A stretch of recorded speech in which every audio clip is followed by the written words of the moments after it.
Students,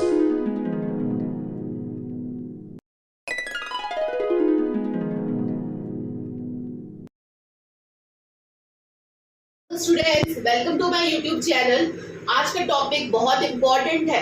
इस topic को आपको पूरा देखना पड़ेगा, तभी आप लोग को जो कंसेप्ट्स है वो क्लियर होंगे। सो आज का जो टॉपिक है, फार्म डी क्या है, what is Pharm D. So अब तक हमने सुना था D pharmacy, D Pharm, B Pharm, bachelor of pharmacy, M Pharm, PhD भी हमने सुना था, पर ये नया फार्म डी क्या है। सो फार्म डी का जो फुल फॉर्म है वो है डॉक्टर ऑफ फार्मेसी, मतलब फार्मेसी का डॉक्टर। सो फार्म डी का जो कंसेप्ट है, उससे पहले हम देखेंगे कि डिप्लोमा इन फार्मेसी क्या होता है। So diploma in pharmacy, D pharmacy, ये फार्म डी है, वो D pharm. So D pharm जो है डिप्लोमा इन फार्मेसी, वो 2 इयर्स का कोर्स रहता है, जिसके बाद आप इजिली मेडिकल लाइसेंस लेके, फार्मेसी लाइसेंस लेके आप मेडिकल स्टोर खोल सकते हो।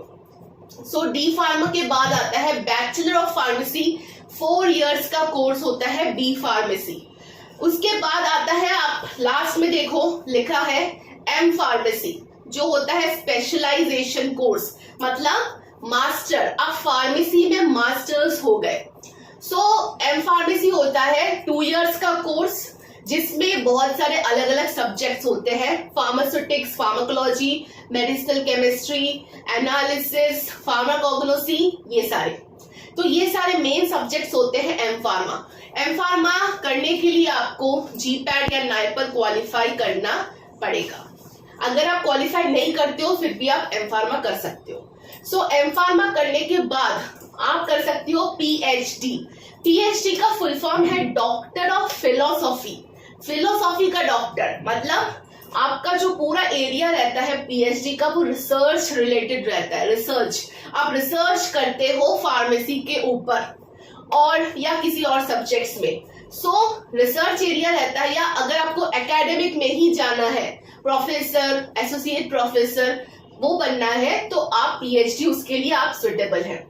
सो पीएचडी रहता है 3 to 6 इयर्स का ड्यूरेशन, मतलब जब आप कंप्लीट कर लोगे तो पीएचडी। तो पीएचडी अगर आप कंप्लीट करते हो तो आपके सामने डॉक्टर लग जाता है। क्लियर? इतनी बात समझ में आई है। अब ये फार्म डी जो है वो आया है, मेन कंसेप्ट बाहर से, फॉरेन से आया है, अब्रोड से आया है। फार्म डी का इंडिया में पहले उतना ज्यादा नहीं था। सो फार्म डी का मेन जो कंसेप्ट है सबसे पहले बाहर के कंट्रीज में आया है। कौन कौन सी कंट्रीज में ज्यादातर फार्म डी के कंसेप्ट्स है, जैसे कि ऑस्ट्रेलिया, न्यूजीलैंड, कनाडा, अमेरिका, जितने भी कंट्रीज है बाहर के, वो फार्म डी, उन्होंने फार्म डी सबसे पहले शुरू किया है। सो फार्म डी जो उन्होंने शुरू किया है, डॉक्टर ऑफ फार्मेसी। अब मैं ये कंसेप्ट बताती हूँ कि जो बाहर अगर आप जाते हो, जैसे कि बाहर के कंट्रीज में आप जाते हो फार्मेसी करने, तो बाहर अगर आप फार्म डी करते हो, क्योंकि बाहर ज्यादातर फार्म डी चलता है, तो डॉक्टर ऑफ फार्मेसी अगर आप करते हो तो आपको ये है कि आप इजीली प्रेस्क्रिप्शन प्रोवाइड कर सकते हो पेशेंट को, मतलब आप ड्रग, आप मेडिसिन लिख सकते हो पेशेंट को अपनी क्लिनिक खोल के। ये है बाहर का सिस्टम। मतलब आउट ऑफ इंडिया जितने भी डेवलप्ड कंट्रीज है, उसमें क्या रूल है, उसमें फार्मासिस्ट को डॉक्टर से भी ज्यादा माना गया है। मतलब डॉक्टर तो वहां पे जो बाहर की जो कंट्रीज है, जो डेवलप्ड कंट्रीज है आप लोग देख रहे हो, उसमें डॉक्टर सिर्फ डायग्नोस करती है। डॉक्टर का काम डायग्नोसिस का है सिर्फ और सिर्फ। बाकी मेडिसिन देने का काम, कि किस बीमारी में कौन सा मेडिसिन देना है, किस पेशेंट को किस तरह का मेडिसिन देना है, वो प्रिस्क्राइब करता है फार्मासिस्ट। समझ में आ रहा है? इतना अंतर है बाहर के डेवलप्ड कंट्रीज में और हमारे इंडिया में। इंडिया में जो फार्मासिस्ट है वो अपना क्लिनिक खोल के मेडिसिन प्रिस्क्राइब नहीं कर सकते, लेकिन बाहर अगर आप फार्म डी करते हो तो आप मेडिसिन अपना क्लिनिक इजिली खोल सकते हो। ऐसा पहले ये रूल था, क्योंकि जो फार्म डी का जो कंसेप्ट है वो बाहर से आया है। सो अब ये फार्म डी का कोर्स इंडिया में PCI pharmacy council of India ने स्टार्ट कर दिया है, ठीक है, जिसमें आप 12th के बाद फार्म डी कर सकते हो। ये इंडिया में शुरू हो गया है 2008-2009 से। सो 12th के जस्ट बाद आप फार्म डी कोर्स में एडमिशन ले सकते हो, जो होता है 6 इयर्स का कोर्स। यहाँ पे लिखा हुआ है, आप लोग देख सकते हो, 12th के बाद फार्म डी का ड्यूरेशन है 6 years. So after B Pharma, अगर आपने बी फार्मा में एडमिशन ले लिया सपोज, उसके बाद आप फार्म डी करना चाहते हो, तो फार्म डी होता है 3 इयर्स का course after your B pharmacy. समझ में आ रहा है? 12th के बाद 6 इयर्स, बी फार्मा के बाद 3 इयर्स। अब बारी आती है ये कि फार्म डी और एम फार्मा में क्या डिफरेंस है। फार्म डी भी मतलब सब्जेक्ट स्पेशलाइजेशन है, एम फार्मा भी पोस्ट ग्रेजुएट है, दोनों पोस्ट ग्रेजुएट है, दोनों को हम पोस्ट ग्रेजुएट बोल सकते हैं, फार्म डी को भी एम फार्मा को भी। लेकिन फार्म डी और एम फार्मा में क्या डिफरेंस है? फार्म डी करने के बाद ऑटोमेटिक आपके नाम के सामने डॉक्टर लग जाएगा, लेकिन एम फार्मा करने के बाद आपके नाम के सामने डॉक्टर नहीं लगेगा, उसके लिए आपको पीएचडी करनी पड़ेगी। समझ में आ रहा है? तो अगर आप बी फार्मा के बाद फार्म डी करते हो, एम फार्मा नहीं करते, तो बी फार्मा के बाद ही आप डॉक्टर लगा सकते हो अपने नाम के सामने। सो ये डिफरेंस है फार्म डी और एम फार्मा में। एक और चीज है, एम फार्मा में जिस तरह से सब्जेक्ट्स होते हैं, pharmacology, pharmacognosy, medicinal chemistry, analysis, तो ये सारे सब्जेक्ट फार्म डी में नहीं रहते। फार्म डी में जो सब्जेक्ट्स होते हैं वो कुछ और होते हैं, जैसे कि हॉस्पिटल फार्मेसी को लेके, क्लिनिकल फार्मेसी को लेके, फार्माकोविजिलेंस लेके, थेराप्यूटिक्स लेके, ये सारे सब्जेक्ट्स थोड़े डिफरेंट हो जाते हैं फार्म डी के अंदर।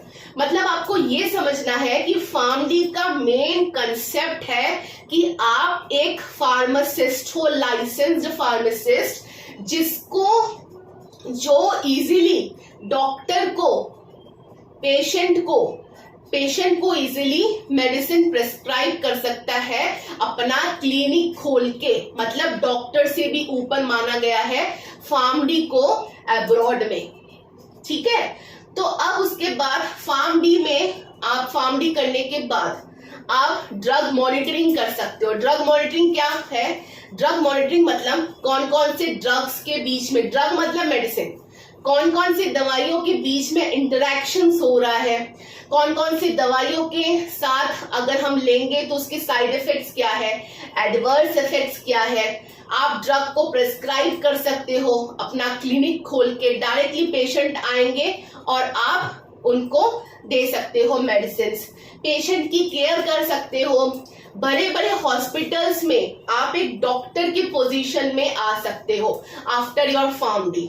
सो फार्म डी का जो स्कोप है वो ज्यादा से ज्यादा अब्रॉड में है।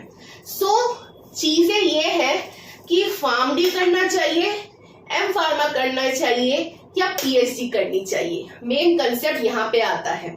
सो जैसा कि मैंने आप लोगों को बताया है, फार्म डी आया है बाहर से, अब्रॉड से आया है फार्म डी। तो अब्रॉड में फार्म डी का ज्यादा से ज्यादा स्कोप है इंडिया से।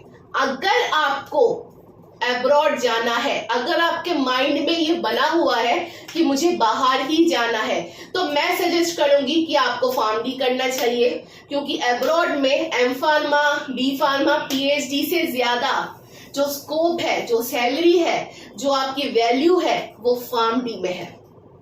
अगर आपको अब्रॉड नहीं जाना, अगर आपको इंडिया में ही रहना है, कंपल्सरी आपने सोच रखा है, तो मैं सजेस्ट करूंगी आपको फार्म डी नहीं करनी चाहिए। सो आपको उसके बदले एम फार्मा करना चाहिए। फिर उसके बाद अगर आपको रिसर्च लाइन में, साइंटिस्ट की पोजीशन में या एकेडमिक में जाना चाहते हो, तो आपको पीएचडी कंपल्सरी करनी पड़ेगी। समझ में आया concept between M Pharma, PhD and Pharm D? बाहर जाने के लिए बेस्ट है फार्म डी, इंडिया में रहना है तो बेस्ट है एम फार्मा। अगर आपको इंडस्ट्री में जाना है then B Pharma and M Pharma. अगर आपको रिसर्च लाइन में जाना है, साइंटिस्ट बनना है या एकेडमिक में जाना है, प्रोफेसर, एसोसिएट प्रोफेसर, उसके लिए पीएचडी कंपल्सरी। सो ये कंसेप्ट था Pharm D, B Pharma, M Pharma and PhD के बीच। अब एक और इम्पोर्टेंट चीज है, जो फार्मडी है वो पीसीआई ने रेगुलेशन कर दिया है उसका फार्मडी।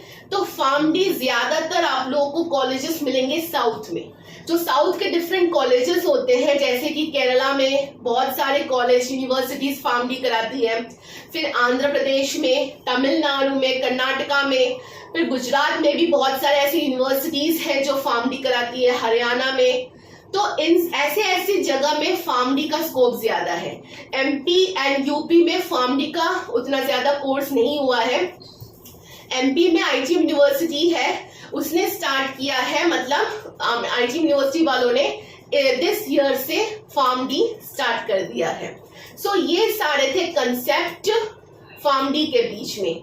तो अगर आपको बाहर जाना ही है कंपलसरी तो आप फार्मडी करिए, अगर आपको बाहर नहीं जाना तो मैं सजेस्ट करूंगी आप एम फार्मा एंड पीएचडी करिए। सो अगर आपको वीडियो में पूरी कंसेप्ट समझ में आई हो तो प्लीज इसको लाइक कीजिए, शेयर कीजिए एंड सब्सक्राइब कीजिए। Thank you students.